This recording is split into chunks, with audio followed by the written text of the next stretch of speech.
Okey, seterusnya perbincangan diteruskan lagi dengan topik, masih dalam topik bab 3 ni, iaitu penakkulan logik. Okay, bentuk soalan seterusnya seperti yang terpapar. Okay, di sini soalan ni meminta untuk tuliskan penafian. Mungkin ada yang dah lupa macam mana rupa penafian. Okay, penafian kalau kat sini diarahkan untuk masukkan perkataan tidak ataupun bukan mengikut kesesuaian ayat. Okay, so dekat atas dia kata semua poligon mempunyai sisi yang sama panjang. Okay, semua poligon mempunyai sisi yang sama panjang. So kita kena buat penafian. Okay, kena letak perkataan tidak atau bukan. So kita boleh tulis semua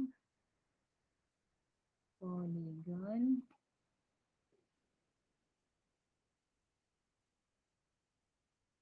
mempunyai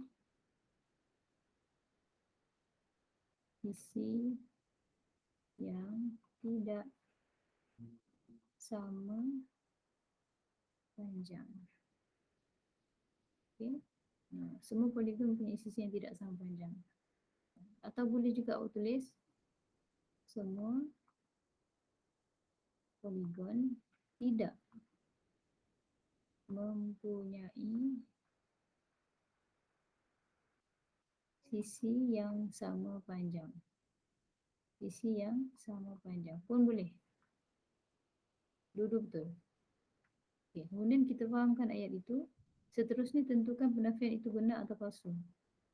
So kedua-dua ni adalah palsu lah. Okay. Poligon mempunyai sisi yang tidak sama panjang. Mana ada semua kan? Sebab ada poligon yang ada sisi sama panjang. Jadi dia punya jawapan seterusnya adalah palsu. Boleh tuliskan begitu. Sebab ada dua markah di sini. Satu letak perkataan tidak. Okey, ini atau ini. Atau yang boleh, dua-dua boleh.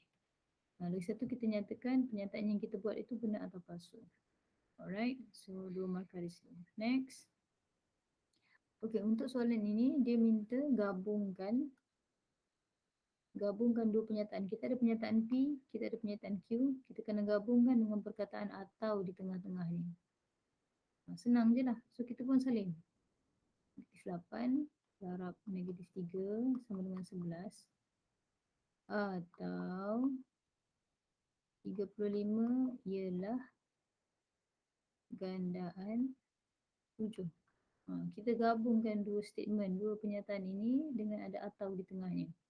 So ini satu markah lah. Kemudian seterusnya tentukan pernyataan itu benar atau palsu. Ayat yang kita buat panjang-panjang ni benar ke palsu. Bila ada atau, kita tengok ada jadual jadual kebenaran ni kita panggil jadual kebenaran.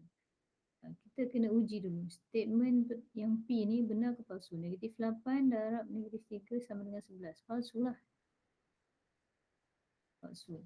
So 35 ni sifir 7, betul tak? Benar lah. 35 kan sifir 7 kan? So benar. So palsu atau benar? Kita tengok dekat dalam.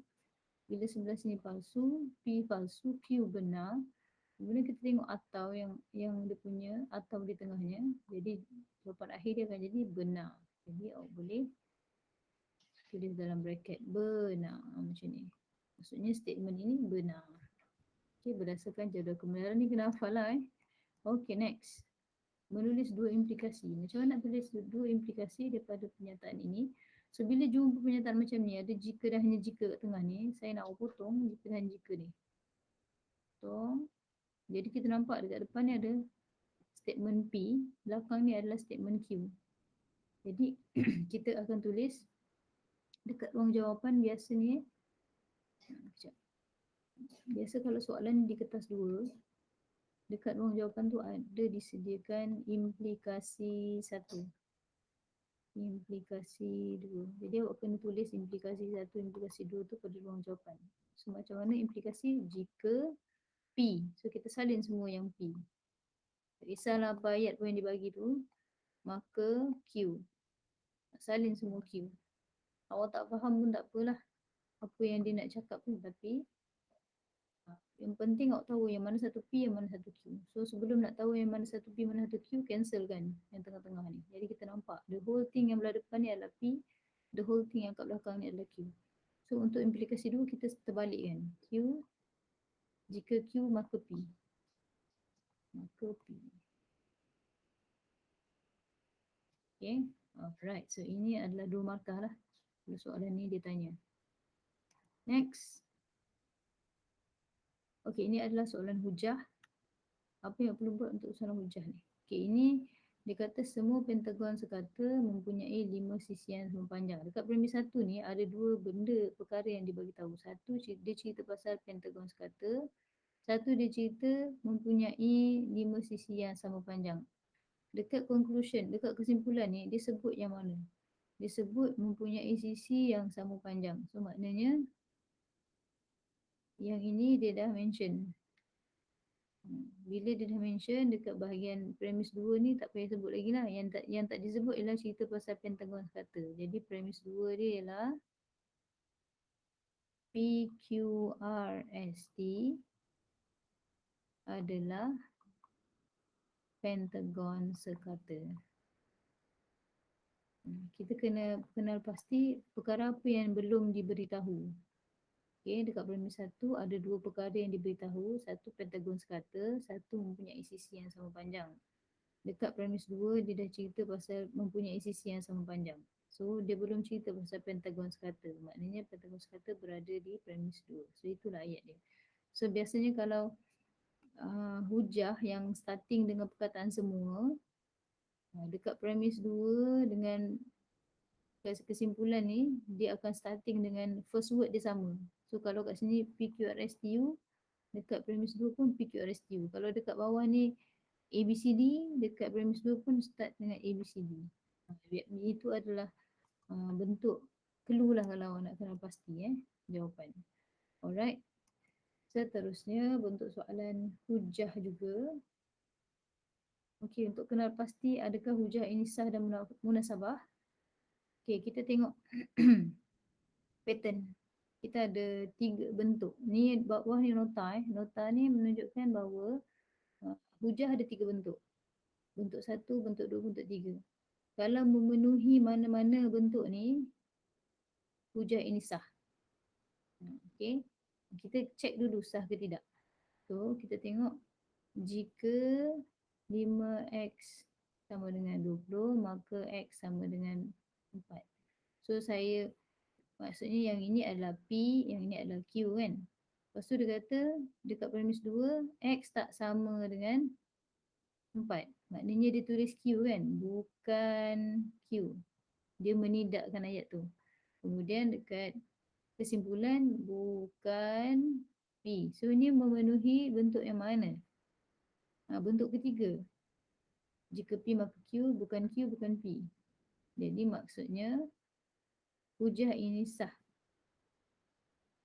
Adakah dia munasabah? Tengok ayat ni.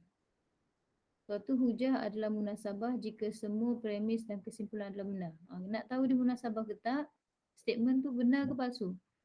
Kalau 5x sama dengan 20, maka x sama dengan 4. Betul tak? Betul lah kan? Ni yang pertama ni benar. Kemudian dia kata x tak sama dengan 4. Maka 5x tak sama dengan 20.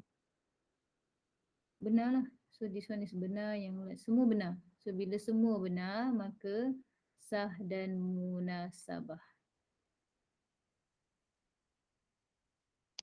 Okay. So itu adalah jawab. Ada ke 5 kali nombor yang bukan 4 dapat 20? Tak ada sebenarnya tak. Okay, mesti ada 5 kali 4 sebab X tak sama dengan 4 kan. Okay, jadi sah dan munasabah lah jawapannya. Alright. Last question. Okay, ini adalah bentuk soalan induktif. Dia bagi satu pola nombor, pattern lah.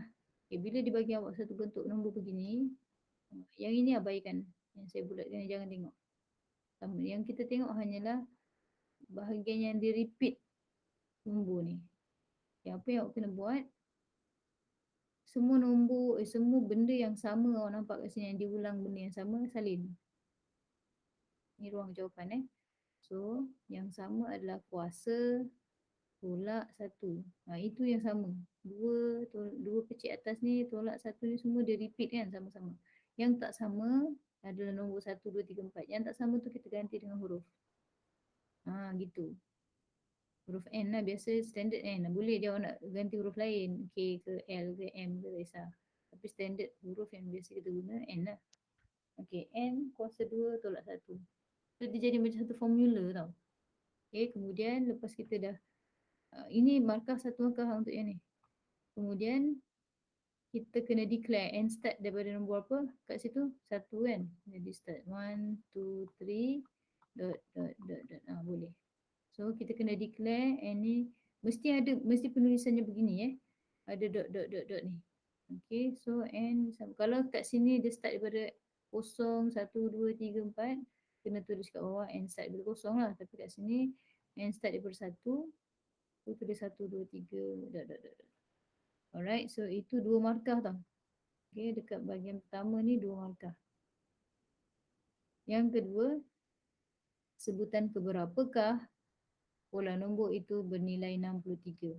Maksudnya, kalau 63 hasil dia adalah N yang berapa kuasa 2 tolak 1. Dia nak tahu ini apa benda.